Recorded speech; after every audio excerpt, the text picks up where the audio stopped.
Man, it's a wild world out there. Today is February 14th, 2026, and you're probably thinking about Valentine's Day, but I'm thinking about something else. I'm thinking about how every single thing we do is connected to the internet. Your phone, your car, your TV, even your damn refrigerator. It's crazy when you stop and think about it. We've built this incredible, sprawling digital city without building any walls. We're all just wandering around, leaving our doors unlocked, hoping that the honor system holds up. But here's the thing about the honor system. Well, it only works when everyone's honorable. And the internet, my friends, is not always an honorable place. It's the digital Wild West, and there are bandits around every corner. Think about it. We carry these little supercomputers in our pockets that hold our entire lives. Our bank accounts, our private conversations with our loved ones, our photos, our location history, everything. It's all just sitting there, a few taps away. And we trust it. We trust the apps. We trust the networks. We trust the companies that make the hardware. But should we? We're putting an insane amount of faith in systems that are constantly being poked and prodded by people who want to take what's ours. It's like leaving a stack of cash on your front porch and just hoping for the best. It's a level of vulnerability we've never experienced before in human history. I had this guy on the podcast, a cybersecurity expert, and he laid it out for me. He said, "Joe, people think hackers are these mythical wizards in a dark room, typing a million miles an hour. But a lot of the time, it's not some super genius from a movie. It's just a dude in his basement running a program that tries a billion common passwords until one of them works. Or it's someone who sent out a million fake emails, knowing that a few hundred people will be tired or distracted and click the bad link. It's a numbers game. They don't need to be brilliant, they just need to be persistent, and they need you to be careless for just 1 second. That's the part that really gets me. It's not about being smart or dumb, it's about a momentary lapse in judgment. You're busy, you're stressed, you get an email that looks legit, and boom, your world gets turned upside down. They get into your email, and from there, they can reset the passwords to everything else. Your bank, your social media, all of it. They can steal your identity, drain your accounts, or just create chaos for the hell of it. We're all one bad click away from a complete nightmare, and most people are just walking around completely oblivious to the danger. It's time to wake up and start building some digital walls. So let's talk about the fridge. It sounds like a joke, right? They hacked her fridge? But it's not a joke, man. It's a real thing that happens. These smart devices we're filling our homes with are some of the most vulnerable things you can own. Think about that new smart TV you bought, or the thermostat you can control with your phone, or, yeah, even the refrigerator that can tell you when you're out of milk. Every single one of those devices is a potential doorway into your home network, a backdoor for someone to sneak in and start snooping around. It's absolutely insane that we're not talking about this more. These companies, they're in a race to get products to market. They want to sell you the latest and greatest gadget with all the cool features. Security is often an afterthought. They use cheap components, default passwords that are easy to guess like admin or 1234, and they rarely push out security updates. So you buy this thing, you connect it to your Wi-Fi, and you've basically just installed a listening device in your own home for some hacker in another country to exploit. They might not want to know how much milk you have. They want to use your fridge's internet connection to attack other people, or to get into your more important devices, like your computer. There was this crazy story a few years back about a casino, a high-tech, secure casino. And you know how the hackers got in? Through a goddamn fish tank. The tank had a smart thermostat connected to the internet so they could monitor the water temperature remotely. The hackers found a vulnerability in that thermostat, got onto the casino's network, and from there, they were able to move laterally and steal a huge database of their high-roller clients. If they can get into a casino through a fish tank, what do you think they can do with that cheap smart plug you bought on Amazon for $10? It's a Trojan horse, and you willingly brought it inside your castle walls. This isn't about being scared of technology. I love technology. It's incredible what we can do, but it's about being smart about it. It's about understanding the risk. Every device you connect to your network is a potential point of failure. It's another window someone can try to crawl through. We need to start demanding more from these companies. We need to demand that they build security in from the ground up, not as an optional extra. Until then, You have to be your own security chief. You have to question every single thing you plug in and ask yourself, do I really need my coffee maker to be on the internet? Probably not. People have this image of hackers that's completely wrong. They think it's some guy in a hoodie who can guess your password just by looking at you. It's not like that. The reality is much more mundane and much scarier. Most breaches don't happen from a brilliant, innovative hack. They happen because of simple, repeatable mistakes. Because humans are predictable creatures of habit. The hackers aren't geniuses. They're exploiting basic human psychology and laziness. They do it over and over until it works. It's a grind. The number one way in? Passwords. It's that simple. People are unbelievably lazy with passwords. They use their kid's birthday. They use their pet's name. They use the word password 123. They reuse the same password for email, for their bank, for Facebook, for their fantasy football league. Then a small site gets breached, like a fantasy football site. Hackers grab the username password list. Now they have your email and password. They try that combo on Gmail, on Bank of America, on Amazon, and wait for a hit.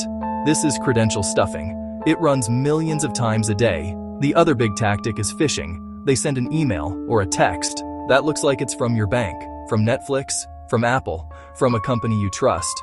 Urgent, your account has been suspended. Click here to verify. It creates panic. You click without thinking. The link drops you on a fake site that looks real. You type your username and password. Game over. You handed them the keys. They didn't break down the door. You opened it. That's why they're not geniuses. It's not cracking encryption. It's tricking you. Social engineering. They're playing on your fear, on your trust, on your desire to fix things quickly. They know you're busy and won't scrutinize every email. They're betting you'll make a mistake. They send millions at almost no cost. A tiny fraction falling for it. Huge profit. Low effort, high reward. It preys on the weakest link, the human being. We fight back with basics. Section 4, Step 1. The unbreakable password fortress. Alright, so we've established the problem. The world is a digital minefield and we're all tap dancing through it. It's not hopeless. There are simple, powerful things you can do right now to make yourself a much, much harder target. The first and most important step is to fix your password situation. You have to stop reusing passwords. I'm going to say that again because it's that important. You have to stop reusing passwords. Every single important account you have, email, banking, primary social media needs its own unique, strong password. This is non-negotiable.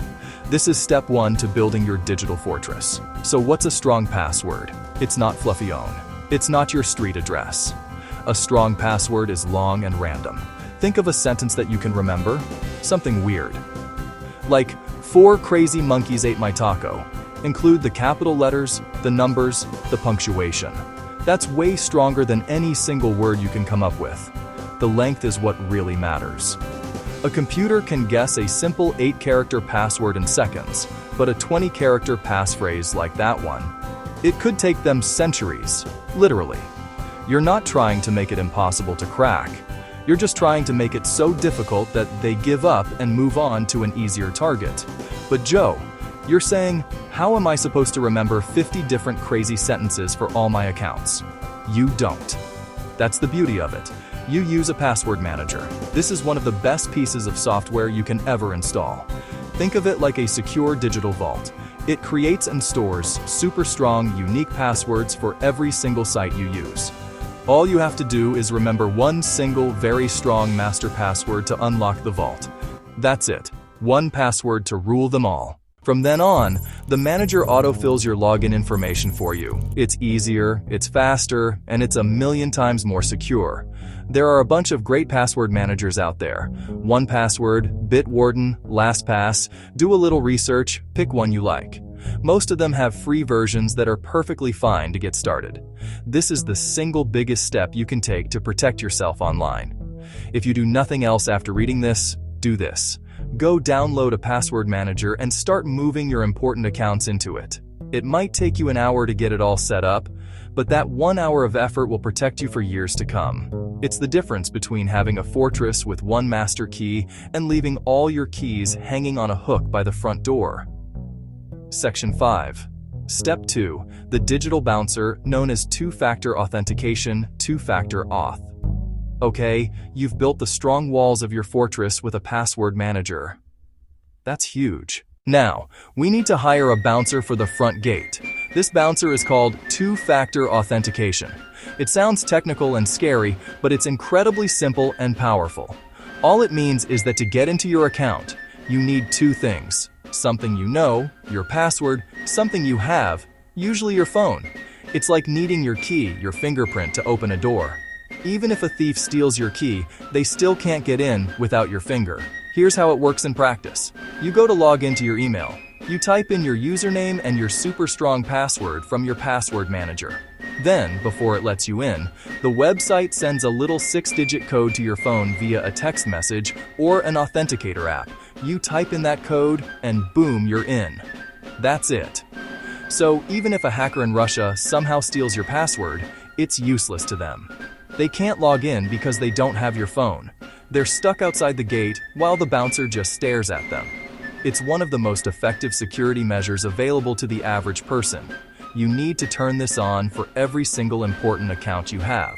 Your primary email, your bank, your financial apps, your main social media accounts, anything that would cause a disaster if someone else got into it. Go into the security settings of each of those services right now. Look for two-factor authentication, two-step verification, login approvals, turn it on. It will take you maybe 5 minutes per account. It's a tiny bit of extra hassle when you log in, but the peace of mind it gives you is immeasurable. It is a massive, massive upgrade to your personal security.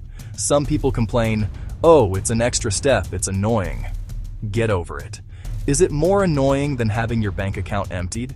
Is it more annoying than having a hacker impersonate you and send horrible messages to your family and friends? I don't think so. We've gotten so used to instant convenience that we've forgotten the value of taking a second to be secure. Two-factor authentication is that second. It's a small price to pay for putting a massive roadblock in front of the bad guys. It stops almost all of the automated large-scale attacks dead in their tracks. It's your digital bouncer, and you need to put him to work. Section 6. Step 3. The power of the pause. So you've got your password fortress and your two-factor authentication bouncer. You're looking pretty good. You've defended against the brute force attacks and credential stuffing. But there's still one vulnerability left. You. The hackers know it's hard to break in, so they go back to the oldest trick. Tricking you. Phishing, social engineering. And the only defense against this is your own brain. You have to cultivate what I call the power of the pause. When you get an email, a text message, or a direct message that asks you to do something urgently, you need to train yourself to stop. Just pause for 3 seconds. That's it. Before you click, before you reply, before you download anything, just take a breath and engage your critical thinking. Scammers rely on creating a sense of panic and urgency. They want you to react emotionally, not logically. These messages are designed to short-circuit your rational brain and get you to act without thinking. The pause is your defense mechanism. It gives your brain a chance to catch up and ask, "Wait a minute, is this real?" During that pause, you become a detective. Look at the sender's email address. Is it really from your bank, or is it from some weird misspelled address like bankofamerica.security@hotmail.com? Look for grammatical errors and awkward phrasing. Big companies have teams of editors. Scammers usually don't. Does the message create an artificial deadline? You must act within 24 hours or your account will be deleted. That's a huge red flag. Never, ever click a link in an email like this. If you think there might be a real issue, open a new browser window and type the company's address yourself. Log in there to check your account status. This applies to everything. Phone calls from the IRS threatening to arrest you. Text messages about a package you didn't order. Weird DMs on Instagram from a friend who needs you to click a link to vote for them in a contest. Pause. Think. Verify. If a friend sends you a weird link, text them separately and ask, "Hey, did you just send me this?" "No, my account was hacked." Don't click. Most of the time, you'll find out their account was hacked and it's a scam. This habit of pausing is a skill. It takes practice, but once it becomes second nature, you become almost immune to the most common type of attack. You're no longer an easy victim. You're a skeptical, informed user. Section 7. Owning your digital space.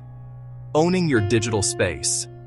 At the end of the day, this all comes down to one thing: taking responsibility for your own digital life. For too long, we've just drifted along, signing up for services, downloading apps, connecting devices without any real thought about the consequences. We outsourced our security to big tech companies and just hoped for the best. But that's not good enough anymore. The internet is not a safe, manicured garden. It's a jungle. In the jungle, you have to be aware of your surroundings. You have to be proactive about your own survival. You have to own your digital space. It's not about being paranoid. It's about being prepared.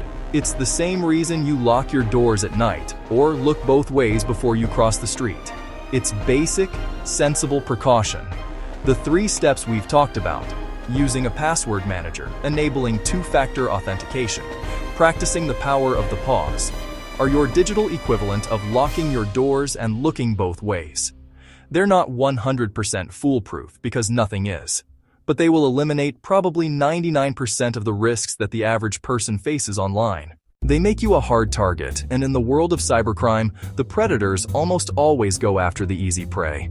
This isn't a one-time fix. It's a mindset. It's a commitment to being a more conscious digital citizen. It means keeping your software and apps updated, because those updates often contain critical security patches.